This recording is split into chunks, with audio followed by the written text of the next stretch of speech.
नमस्कार। आज फिर आपके साथ एक नए विषय को लेकर लाइव चर्चा में। आज शिक्षक दिवस है और ये दिन हम लोग डॉक्टर सर्वपल्ली राधाकृष्णन जी के याद में और उनके जन्मदिन के कारण मनाते हैं। ये हमारे राष्ट्रपति रह चुके हैं। ये हमारे नागपुर में ही VNIT कॉलेज से पढ़े थे। तो इनके शिक्षक दिवस को याद करते हुए आप सब लोगों को बहुत बहुत शुभकामनाएं। और मैं अपने तरफ से बताऊं तो मेरे लिए लगभग सभी लोग जो मेरे संपर्क में आए हैं, मैंने उनसे बहुत कुछ सीखा है। वो मेरे कलीग्स रहे हो, मेरा स्टाफ रहा हो, मेरे यार दोस्त, मेरे शिक्षक या जो गुरुजी लोग जो हैं वो लोग, मेरे बीवी बच्चे, माँ बाप। तो मैं तो इन सब लोगों को जो मेरे संपर्क में आए हैं या जिनसे मैंने कहीं पढ़ा है, कहीं सुना है, ये सारे के सारे मेरे गुरु लोग हैं। तो इनके चरणों में भी वंदन करते हुए मैं शुरू करता हूँ और मुझे इसी तरह से आप लोग सिखाते रहे। और आप सब लोगों को शिक्षक दिवस की बहुत बहुत शुभकामनाएं। आज का जो विषय है कि त्योहारों के अंदर सभी जाति वर्ग का, वर्ण का और समाज के हर तबके को इस तरह से एक पिरोया गया है, एक ताना बाना बुना गया है जो कि देखते ही बनता है। और जिसने भी ये त्योहारों का जो कंसेप्ट दिया गया हो, त्योहारों के बारे में चीजें कहीं शुरू करी गई हो, तो ये तो मैं बता रहा हूं कि बहुत ही अद्भुत और यूनिक कंसेप्ट है। और ये सनातन संस्कृति के अंदर तो त्योहारों का जो महत्व बनाया गया है, इसके तो रहस्य एक एक करके जब हम इसको पढ़ते जब उतरेगी तब आप भी भौचक रह जाएंगे कि त्योहार मतलब क्या। त्योहार मतलब अर्थव्यवस्था, त्योहार मतलब मेल मिलाप, त्योहार मतलब सारे वर्गों के पास पैसे का आना जाना, उनको काम मिलना, उनका महत्व बनना। और इतने सारे एस्पेक्ट हैं, एक एक एस्पेक्ट हम लेते चलेंगे। आज का जो हमारा जो है कि सभी जाति वर्ग, समाज और सारे कला क्षेत्र के जितने भी लोग हैं अलग अलग तरह के, इनको सबको पिरोया गया है। और ये कैसे काम करता है तो मैं एक एग्जाम्पल से शुरू करता हूं। अभी 2 दिन के बाद ही गणेश चतुर्थी आ रही है। 7 तारीख को गणपति बैठ रहे हैं और गणपति का आगमन होगा। अब गणपति के जो उत्सव है ये बाल गंगाधर तिलक जी ने भारत में शुरू किया गया था। और उनका एक सिंपल सा उद्देश्य था कि सारा सनातन समाज एक साथ जुड़े और बच्चे से लेके तो बूढ़े तक, लेफ्ट टू राइट, हर तबका इससे जुड़े और वो एकजुट हो जाए। और तब अंग्रेज हमारे ऊपर राज कर रहे थे तो उनके खिलाफ भी हमारी एकजुटता इसी माध्यम से खड़े हो, कोई त्योहार के माध्यम से, कोई भगवान के माध्यम से, या अलग अलग जो भी तरीके से वो एकजुट हो। बट आज जो तिलक जी ने भी जो शायद सोचा होगा पर उस टाइम पे वो नहीं हुआ होगा, बट आज उससे भी आगे जाके हमारा समाज एकजुट हो गया है। और इसमें जो चीजें हुई हैं वो मैं आपको एक एक चीज करके शुरू करता हूं।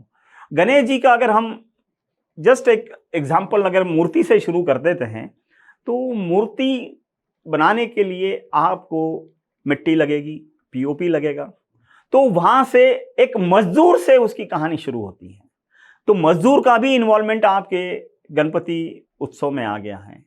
वहां से मूर्तिकार आ जाएगा, मूर्तिकार मूर्ति बनाएगा, वो अपना उसके हाथ के नीचे भी कई सारे मजदूर काम करेंगे। तो मूर्तिकार का जो भी पूरा वर्ग है या पूरी जो समाज है वो इससे जुड़ गया।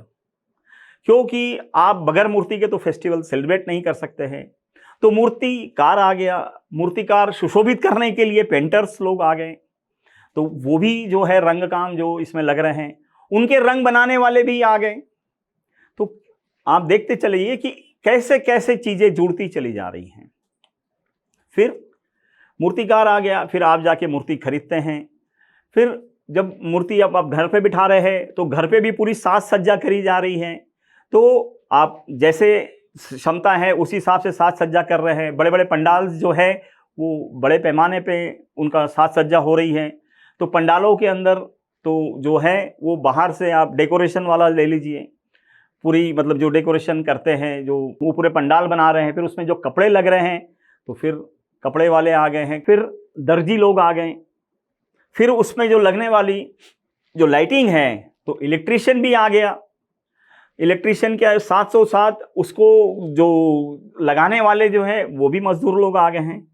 तो इस तरह से हर चीज़ घर में भी अगर आप सुशोभित करेंगे उसको, तो घर में भी हम लोग थर्माकोल का डेकोरेशन या अलग अलग तरह के जो भी थोड़े लाइट वाला ही, क्योंकि घर पे 1 2 4 लोग ही रहते हैं तो उसी हिसाब से वो भी डेकोरेशन कर रहे हैं। उसके लिए भी डेकोरेशन का सामान हम खरीद के ला रहे हैं, सुशोभित कर रहे हैं। फिर हम लोग फूल खरीद के ला रहे हैं, तो फूल वाले भी इसमें जुड़ गए हैं। तो लगभग हर समाज को हम धीरे धीरे धीरे धीरे एक ही त्यौहार में जोड़ते चले जा रहे हैं। तो जितने भी लोग हैं उनके पास, सबके पास कहीं ना कहीं से पैसा जाएगा, कहीं ना कहीं वो भी भले ही गणपति वो ना बिठाते हो पर फिर भी कहीं ना कहीं वो भी उत्सव के अंदर शामिल हैं। तो ये एक बहुत ही ज़बरदस्त कंसेप्ट है त्योहारों का। फिर उसके बाद आ जाएंगे कि गणपति बैठ गए हैं तो वहाँ पर फिर पंडित जी आएंगे, तो पंडित समाज भी उससे जुड़ गया। तो फिर पूजा पाठ होगी, पूजा पाठ के अंदर लगने वाला जो सामान है वो भी सब लगने लगेगा। उसके लिए भी परचून की दुकान या बाकी सब जगह से वो लोग भी जुड़ते चले जाएंगे। तो इस तरह से आप देखते जाइए। और फिर उसके बाद में जो 10 दिन गणपति रहेंगे उसके अंदर जो रंगारंग कार्यक्रम होंगे, जो वहाँ पर हर चीज़ जो होगी, सांस्कृतिक कार्यक्रम जो होंगे, तो वहाँ पर छोटे बच्चे से लेके तो बूढ़े तक हर आदमी अपनी अपनी क्षमता, कला, वो सारी चीज़ें वहाँ पर होंगी। आजकल अगर आप सोसाइटी में देख रहे होंगे तो पूरे की पूरे 10 दिन कोई ना कोई कार्यक्रम वहाँ पे चलते ही रहता है। एक दिन कोई संगीत का होगा, एक दिन कुछ गायन का प्रोग्राम होगा, एक दिन कुछ खेल, बच्चों के लिए कुछ खेल रखे जाएंगे, कहीं और भी अलग अलग तरह की जो फैंसी ड्रेस है या अलग अलग तरह की कंपटीशन रखी जाएगी। कहीं घर में जो महिलाएं रहती है वो महिलाओं के लिए कोई दिन रहेगा। तो अलग अलग चीज़ें, कहीं भजन मंडली बैठेगी। तो इतने सारे कार्यक्रम होते हैं जिससे एकजुटता बढ़ती है, मेल मिलाप बढ़ता है। कई बार तो ऐसा होता है कि गणपति के फेस्टिवल के माध्यम से ही लोग दूर दूर से अपने घरों में जाते हैं। अगर आप कोकण की बात करते हैं तो स्पेशल ट्रेनें चलती है बंबई से, पूना से, जो कोकण में जाते हैं और वो 10 दिन वहीं रहते हैं। तो इस तरह से भी कोई फेस्टिवल के कारण अपने घर पे मेल मिलाप हो जाता है। तो ऐसे में कैसा होता है कि बस वाले भी इन्वॉल्व हो गए, ट्रेन भी इन्वॉल्व हो गई। इवन गणपति के अंदर बहुत लोग 10 की 10 दिन अलग अलग जगह पे पूरे शहर के अंदर की जाके मूर्तियां देखते हैं। तो जितने भी ट्रैवलिंग मतलब ऑटो वाले हैं या फिर रिक्शा वाले हैं, कार, टैक्सी, तो इनका भी इन्वॉल्वमेंट, गणपति फेस्टिवल आ गया तो उनके पास भी बिजनेस आ गया। तो कुल मिला के इस तरह से चीज़ें जो हैं वो समाज का हर तबका, हर वर्ग, छोटा बड़ा कौन से भी जाति समाज का हो, उसको कहीं ना कहीं गणेश फेस्टिवल से जुड़ने का मौका मिल जाता है। फिर ले लीजिए बात प्रसाद की, ले लीजिए, फिर आखिरी दिन भंडारा भी होता है। तो प्रसाद के अंदर जो मिठाई बनाते हैं, जो खाना बनाते हैं, तो इस तरह से वो लोग भी इसमें जुड़ गए। उनके लगने वाला सामान बेचने वाले भी जो दुकानदार हैं वो लोग भी जुड़ गए। तो कुल मिला के वो लोग भी अब इसका हिस्सा हो गए। फिर 10 दिन के बाद में हम लोग जो आखिरी दिन भंडारा रखते हैं, तो उसमें लगभग हर आदमी जो है वो कहीं ना कहीं इसमें जुड़ते चले जाता है। और वो लोग भी कहीं ना कहीं ये मानते हैं कि हम भी गणेश उत्सव मना रहे हैं। क्योंकि देखिए, उत्सव का मतलब ऐसा है कि पूरे समाज के अंदर जो भी सेलिब्रेट कर रहे हैं, डायरेक्टली इनडायरेक्टली, क्योंकि कुछ लोग डायरेक्टली इन्वॉल्व नहीं हैं, वो लोग इनडायरेक्टली भी उसी फेस्टिवल का या उसी त्यौहार का कहीं ना कहीं हिस्सा बन रहे हैं।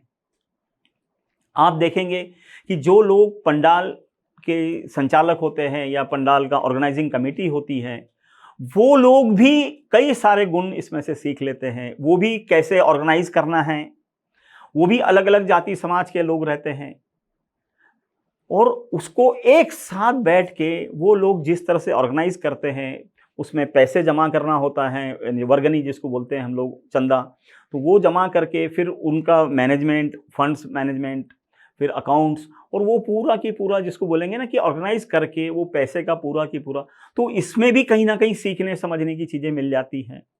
फिर वो लोग वहाँ पर बड़े बड़े पंडालों के पास में कई सारे वॉलेंटियर्स रहते हैं, वो भी अलग अलग समाज से आते हैं, तो वो लोग भी जुड़ गए।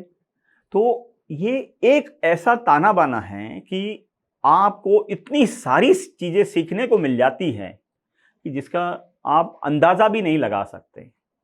फिर आखिरी दिनों के अंदर हम 10 दिन होने के बाद विसर्जन की प्रोसेस निकलती है, झांकियाँ निकलती है शहरों में, और वो झांकियाँ पूरे शहर के अंदर अलग अलग रूट के थ्रू चलती हैं।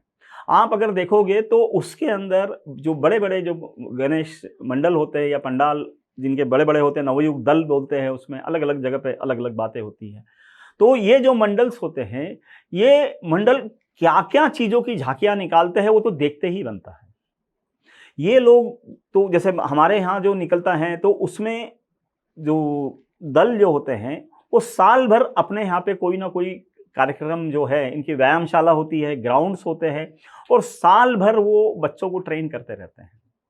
उसमें ले जब प्रोसेस झांकियाँ निकलती है तो उसमें महाराष्ट्र के अंदर खास तौर से लेजिम जो है वो लगभग हर पंडाल के पास होता है। फिर कई जो लोग रहते हैं उनके यहाँ पे जो इनके पास में साल भर के कार्यक्रम रहते हैं या साल भर उनके पास में पूरा जिसको बोलते हैं ना कि जिम रहती है या फिर व्यायामशाला रहती है, तो वहाँ पर जो अलग अलग खेल खेले जाते हैं, जैसे मलखाम ले लीजिए, फिर रस्सी खाम, दान पट्टा चलाना, तो ऐसे एक से एक खेल का पूरा की पूरा मिश्रण वहाँ पर वो रोड पर ही पेश करते हैं। एक से एक जिसको बोलेंगे ना कला करतब दिखाते हैं। फिर जो झांकियाँ निकलती हैं उसके अंदर घोड़े रहते हैं, कई जगह पर और अलग अलग, जैसे अगर कहीं पर कहीं हाथी मिल जाते हैं या अलग अलग जो भी जानवर रहते हैं वो सारे प्रोसेशन में शामिल रहते हैं, तो उनको भी इसमें शामिल होने का मौका मिल गया। इस तरह से ये चीज़ें हर आदमी को कहीं ना कहीं फेस्टिवल से, त्योहारों से जोड़ा गया है। तो ये बहुत ही समझने की ज़रूरत है कि त्यौहार में आप लोगों को भी जुड़ने की ज़रूरत है। अगर कहीं पढ़ाई कर रहे हैं या आप कहीं पे हॉस्टल्स में रह रहे हैं या आप किसी परिवार से जुड़े हैं, कहीं ना कहीं नज़दीक में जाके आपको भी ये जो मंडल्स होते हैं या जो गणेश उत्सव जहाँ मना रहे होते हैं वहाँ पे आप भी उसमें कहीं ना कहीं शामिल हों। ढोल ताशे लगते हैं, उसमें बहुत सारे लोग, अभी तो आजकल डीजे और बहुत सारे सिस्टम आ गए, पर इसमें एक चीज़ मैं और बोलूँगा कि इसके अंदर डीजे जो है इसमें भजन कीर्तन के ही गाने बजें, गणपति या जो भगवान की जो स्तुति आरती है यही बजें। आजकल बहुत सारी चीज़ें उसके अंदर गलत हो रही हैं जो रोका जाना चाहिए। किसी भी समाज के अंदर कोई भी अलग अलग, अगर समझो आप मुस्लिम, ईसाई या अलग अलग कोई भी समाज ले लें, उसके अंदर कहीं पर भी उनके जो भक्ति गीत रहते हैं या जो अलग अलग समाज के अंदर जो भी ईश्वर स्तुति रहती है उसके अलावा गाने नहीं बजते हैं। बट हमारे सनातन समाज में, हिंदू समाज में आज बहुत सारी ऐसी कुरीतियाँ चालू हो गई है कि जहाँ पर हम लोग डांस नंबर्स बजा कर हम उसको ख़राब कर रहे हैं। उसको भी कहीं ना कहीं रोका जाना चाहिए। और हम लोग अगर डांस कर रहे हैं तो हम लोग अपने भक्ति गीतों के ऊपर ही डांस करें, और डांस जो है वो थोड़ा सा जिसको बोलेंगे ना कि सोबर होना चाहिए। गणेश उत्सव से लेना देना उसका होना चाहिए, भजन ही बजने चाहिए। अगर पंडाल पर अगर लाउड स्पीकर लग रहा है या कहीं पर भी है तो 10 दिन हमने संयम से ही अपना गणेश उत्सव मनाया जाना चाहिए। एक ये बात जो है ये मेरे मन में कई दिनों से थी कि व्यतीत हो जाता है मन कि जब हम गलत जो मराठी नंबर्स या हिंदी नंबर्स, जो डांस नंबर्स है और उल्टे पुल्टे गाने जो हैं वो पंडाल से बजते हैं, झांकियों में बजते हैं, तो मन व्यतीत हो जाता है। क्योंकि ये भावनाओं का खेल है, उत्सव का, मस्ती का खेल है। इसमें हम लोग जो कर रहे हैं ये थोड़ा सा गलत है। रहा सवाल ऐसा है कि इसमें एक जो सबसे बड़ी जो सीख हमें जो मिलती है जब हम 10 दिन के बाद में जब इसको विसर्जन के लिए जाते हैं, वो भी बहुत महत्वपूर्ण है कि जिसको आप 10 दिन आपने बहुत चाहा है और बहुत तन मन से भक्ति करी है और उसको आप विसर्जित करने के लिए जाते हैं, सिराने के लिए ले जाते हैं झांकियों के अंदर। और ये हमें सबसे बड़ी सीख मिलती है कि जिसको आप प्यार करते हैं, आपने प्यार किया है, तो उसको कहीं ना कहीं छोड़ते भी आना चाहिए, आपको लेट गो भी करते आना चाहिए। ये एक सबसे महत्वपूर्ण सीख है। और साथ में हम एक और चीज़ इसमें आखिरी में जोड़ देते हैं कि विसर्जित करते से ही हम बोलते हैं कि गणपति बाप्पा मोरिया, अगले बरस तू जल्दी आ। तो हम अगले बरस के इंतजार के साथ हम गणपति को विदा करते हैं। तो जिसको आप प्यार करते हैं उसको आपको छोड़ते भी आना चाहिए, विसर्जित करते भी आना चाहिए और अगले साल का इंतज़ार भी होना चाहिए। तो ये एक पूरी लाइफ साइकिल हमें दर्शाता है कि जिसको हम चाहते हैं उसको छोड़ दें और अगले बार फिर से मिलने की बात। ये बहुत बड़ी सीख है जो गणेशोत्सव से मिलती है। गणेश उत्सव के बारे में ये इतना ही।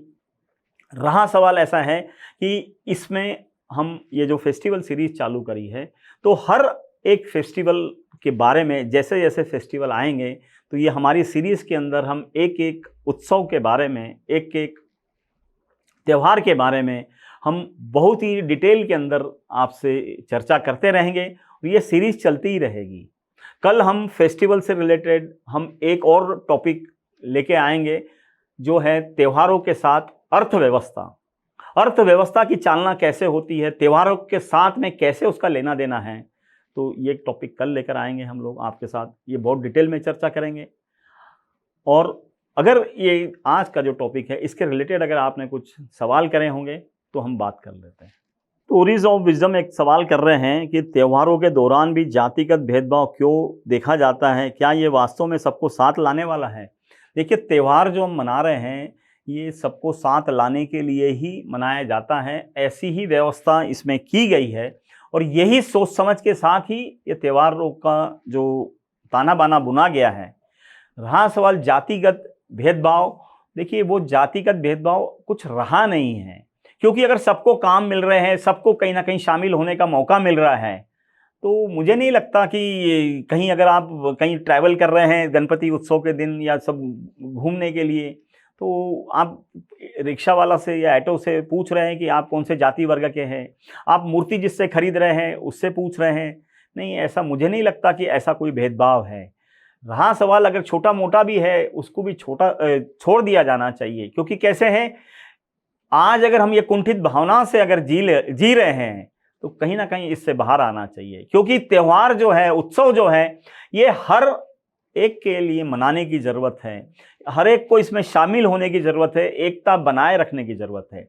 कुछ लोग अगर ऐसा कर रहे हैं तो उनको सारे समाज का प्रतीक है। अगर चार लोग अगर जाति वर्ण व्यवस्था के ऊपर बात कर रहे हैं या रोक रहे हैं किसी को, तो वो चार ही लोग जो है या दो ही लोग जो है वो सारे लोगों को रिप्रेजेंट नहीं करते हैं।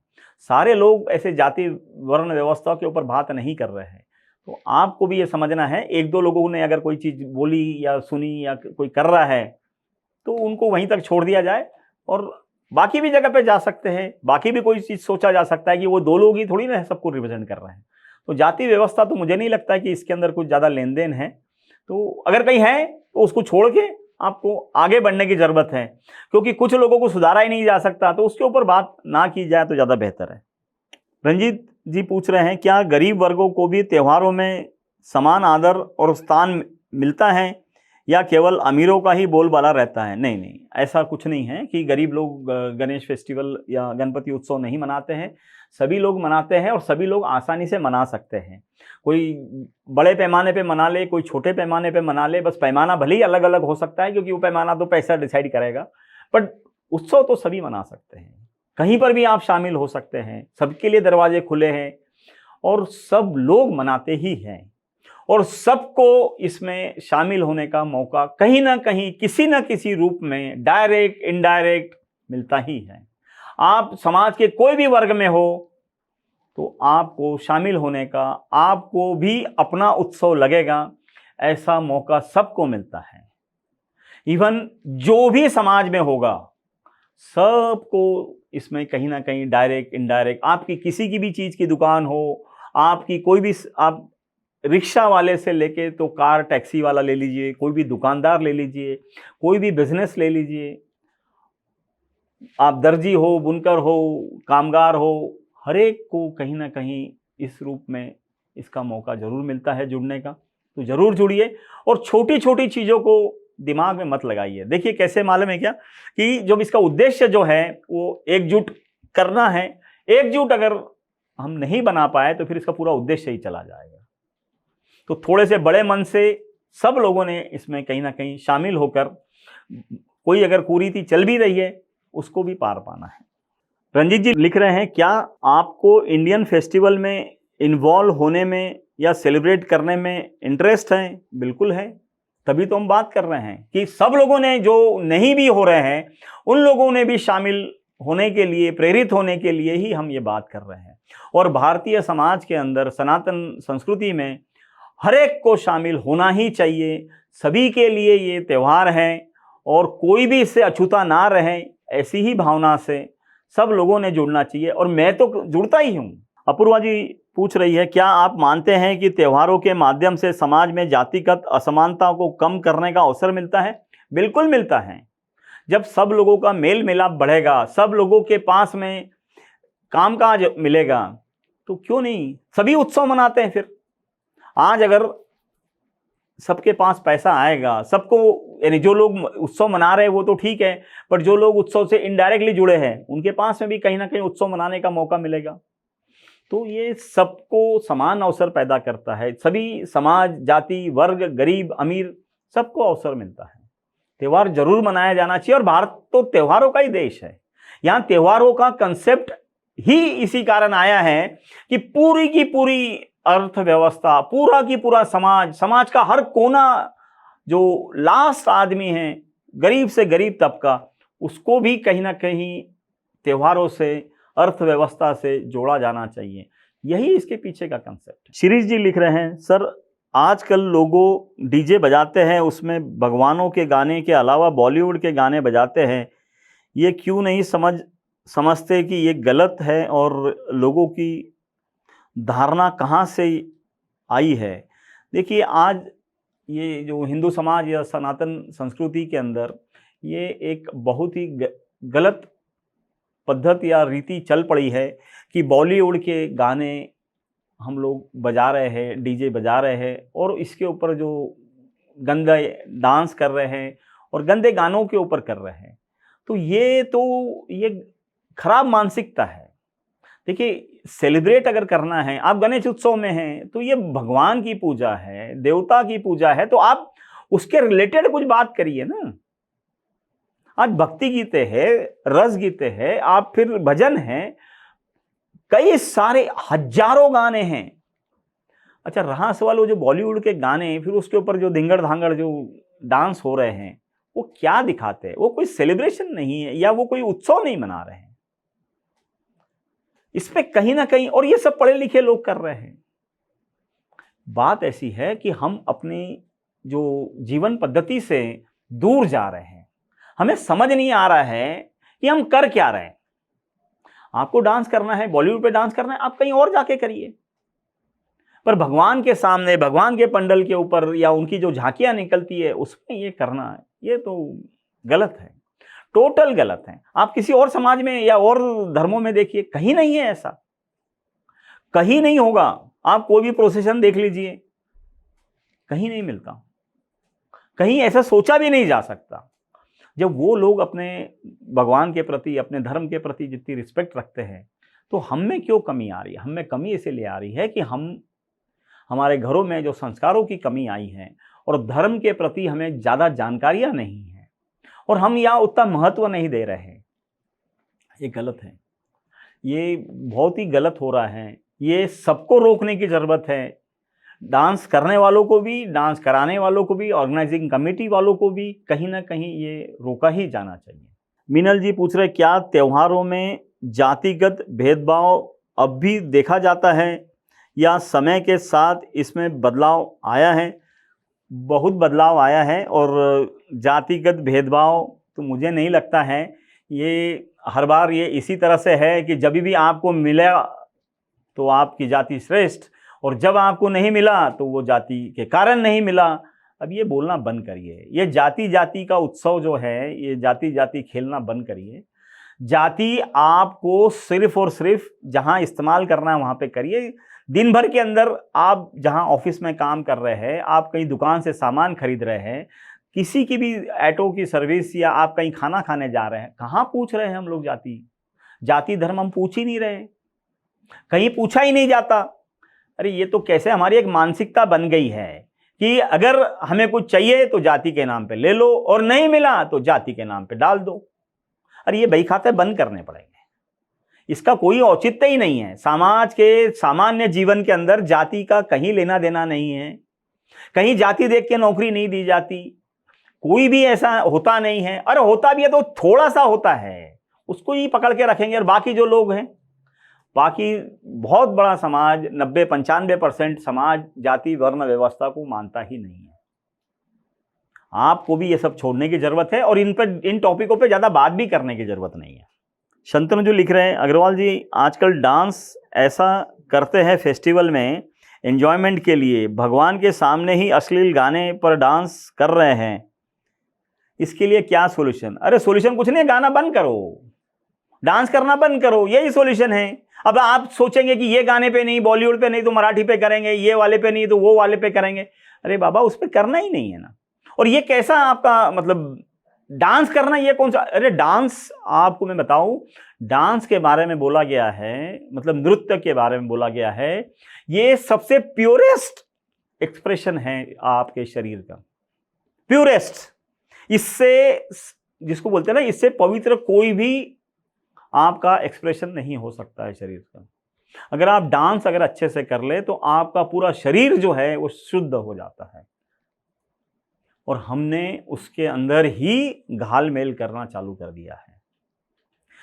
अभी मानव जीवन के अंदर या इंसान के अंदर 2-3 ही एक्सप्रेशन जो है वो प्योर बचे हैं, बाकी तो हम झूठ और लाग लपेट लालच के अंदर सबको निपटा दिए हैं। एक है वो क्रोध, या जब हमें गुस्सा आता है, वो नृत्य और रोना, ये 3 ही चीजें पवित्र बची हुई हैं। उसमें से हम ये नृत्य के ऊपर बात कर रहे हैं, डांस के ऊपर बात कर रहे हैं, इसका भी हमने निपटाने का तरीका ढूंढ ही लिया है। अब बचे हुए 2 का क्या करेंगे पता नहीं है। तो मुझे तो लगता है पूरा की पूरा इंसान को ही हम निपटा के बैठ जाएंगे सनातन वाले। तो कहीं ना कहीं हमें इसको भी रोका जाना चाहिए कि ये प्योरेस्ट है। आप अगर अकेले में डांस कर रहे हैं, मैं बता रहा हूँ, अकेले में या सबके साथ में मिलेंगे, आपका शरीर जो है वो एक अलग ही ऊर्जा से संचारित हो जाता है। पर ये गलत है कि आप वो जो बॉलीवुड के गंदे गानों के ऊपर डांस कर रहे हैं, इसको बिल्कुल रोका जाना चाहिए। नेहा जी लिख रही है, in your speech you mention that during visarjan we need to let go, could you please explain this concept in more details? Let go का मतलब ऐसा है कि जो चीज़ें आपकी सबसे प्यारी हैं, जिसको आपने 10 दिन तक आपने बहुत ही प्यार से, भावनात्मक होने से जुड़ के आप अपने करीब से पूरे तन मन धन से आपने जो मूर्ति की पूजा करी है, वो जब विसर्जन का टाइम आता है तो सबके आंखों में आंसू आते हैं। पर फिर भी हमें कहीं ना कहीं उनको विसर्जित करना पड़ता है, और अगली बार हम फिर इंतजार करते हैं। तो अपनी जो चीज़ें हैं, जो करीबी लोग हैं जिनसे हम भावनात्मक जुड़ाव है, उनको भी हमें कहीं ना कहीं छोड़ने की, जो एक सीमित वक्त के बाद में कहीं ना कहीं हर एक का वक्त आता है। जैसे अपने कोई रिश्तेदार रहते हैं या माँ बाप रहते हैं, उनका भी कहीं ना कहीं जाने का टाइम आता ही है, कहीं बिछुड़ने का टाइम आता ही है। तो ये वो गणपति से बिछुड़ने का जो टाइम है वो आता है, और वहाँ हमारी जो भावनाएं हैं वो बिल्कुल उफान पे आती है। आप अगर जहाँ पे विसर्जन होता है वहाँ अगर देखोगे तो कई लोगों के आंखों में आंसू रहते हैं, कई लोग बहुत ही शांत हो जाते हैं। पर बात ऐसा है कि वो ये गणपति जी से वादा लेके जाते हैं कि हम आपका इंतजार करेंगे अगले साल तक, और बोलते हैं कि अगले बरस तू जल्दी आ। तो आपको छोड़ते भी आना चाहिए, इंतजार करते भी आना चाहिए। तो ये वो कंसेप्ट है। वृषाली जी लिख रही है, क्या स्कूल और माता पिता के द्वारा बच्चों में अपनी संस्कृति और धर्म का महत्व को समझाने में कमी रह रही है, जिसका नतीजा ये है कि आजकल के बच्चों में त्योहारों में डीजे वाले गाने बज रहे हैं? बिल्कुल सही बोला है आपने। कहीं ना कहीं जो माँ बाप हैं, बुजुर्ग लोग हैं, ये अपने बच्चों को ढंग से संस्कृति के बारे में, सनातन संस्कृति के बारे में पूरा बताने से या पूरा महत्व समझाने में कहीं ना कहीं कमी रह रही है। इसीलिए ही इस तरह से प्रोसेशन में, झांकियों में, पंडालों के सामने डीजे बज रहे हैं और वो गंदे गानों के ऊपर बॉलीवुड के जो डांस नंबर्स है उसके अंदर डबल मीनिंग सॉन्ग है, गलत बोला जा रहा है। ऐसे गानों के ऊपर डांस रोका जाना चाहिए और वो गलत हो रहा है। और ये हमारे मतलब ऐसा समझ लीजिए, जो आपने बोला, मैं लाइन को और दूसरी तरह से बोलूँ कि अगर कोई डांस कर रहा है तो वो वहाँ पर ये बता रहा है कि उसके माँ बाप ने उसको क्या संस्कार दिए हैं, तो वो उनको जो है भला बुरा गाली दे रहा है। वो समझा रहा है कि मैं ढंग से पढ़ा लिखा नहीं हूँ, वो ये समझा रहा है कि मैं पूरी संस्कृति को समझा नहीं हूँ। तो आप ही देखिए, अब अगली बार जब डांस करने जाए तो आपके दिमाग में ये बात बजनी चाहिए कि मैं डांस जब कर रहा हूँ तो मैं अपने माँ बाप को क्या एक्सप्रेशन दे रहा हूँ, क्या मतलब बता रहा हूँ। वैभव जी लिख रहे हैं, पंडाल आपस में कंपटीशन कर रहे हैं, एक ने 2 डीजे लाए तो दूसरा मंडल 3 डीजे लगाता है, हर चीज़ में कंपटीशन। अरे ये कोई कंपटीशन हुई है क्या? ये तो कैसे है कि तुम गंदगी तो हम और गंदगे हो जाएंगे, तुम गलत करो हम और गलत करेंगे। नहीं, ये गलत कंपटीशन है, ये तो बिल्कुल ही छोड़ी जानी चाहिए। कंपटीशन अच्छाई में करो ना, अच्छी चीज़ें। अगर कोई मंडल जो है वो अगर कहीं क्या नाम है हॉस्पिटल की कोई स्वास्थ्य सेवा कोई प्रोवाइड कर रहा है, कोई ब्लड डोनेशन कैंप लगा रहा है, कोई कुछ और अच्छी काम कर रहा है, कहीं बच्चों को किताबें बांट रहे हैं या कहीं कुछ और कर रहा है, तो ऐसा कोई काम करे तो उसमें आप ये सोचो कि सामने वाले ने 2 स्कूल में बांटे किताबें तो हम 4 स्कूल में बांटेंगे, ब्लड डोनेशन लगाए उन्होंने 2 साल में, हम 4 लगाएंगे। तो इस तरह से कोई कंपटीशन हो, ये गंदगी में काहे की कंपटीशन। मीनल जी पूछ रही है कि बच्चे डीजे बजाते हैं पर माँ बाप उन गानों पर डांस करते हैं, उन्हें रोकने की जगह खुद उनके साथ इन्वॉल्व हो जाते हैं, इस पर कोई सॉल्यूशन? इस पे तो सॉल्यूशन क्या है, माँ बाप को ही समझने की ज़रूरत है कि ये इस तरह से उन्होंने इन्वॉल्व नहीं होना चाहिए, अपने बच्चों को भी सुधारना है। और अगर गलतियाँ हो चुकी है तो कोई दिक्कत नहीं है, कभी तो रोक ही सकते हैं हम लोग। कुप्रथा कोई चलती रहती है तो कहीं ना कहीं तो रोकी जा सकती है ना, ऐसा थोड़ी ना है कि चलते ही रहने चाहिए। मुझे लगता है कि आज का विषय जो है इसको यहीं अब हम रोकते हैं। कल फिर एक नए फेस्टिवल रिलेटेड एक टॉपिक के साथ आपके सामने मिलेंगे और आप भी उसके रिलेटेड आप जो भी आपके सवाल रहेंगे वो भी आप तैयार रखिए। हमारे इस चैनल को लाइव, शेयर और सब्सक्राइब जरूर करें, क्योंकि हमें उसी से प्रेरणा मिलेगी। कुछ सजेशंस होंगे, कुछ कमेंट्स होंगे, चैट में या कमेंट्स में डालते रहें तो हम नए नए टॉपिक लेकर आएंगे। आज के लिए इतना ही, नमस्कार।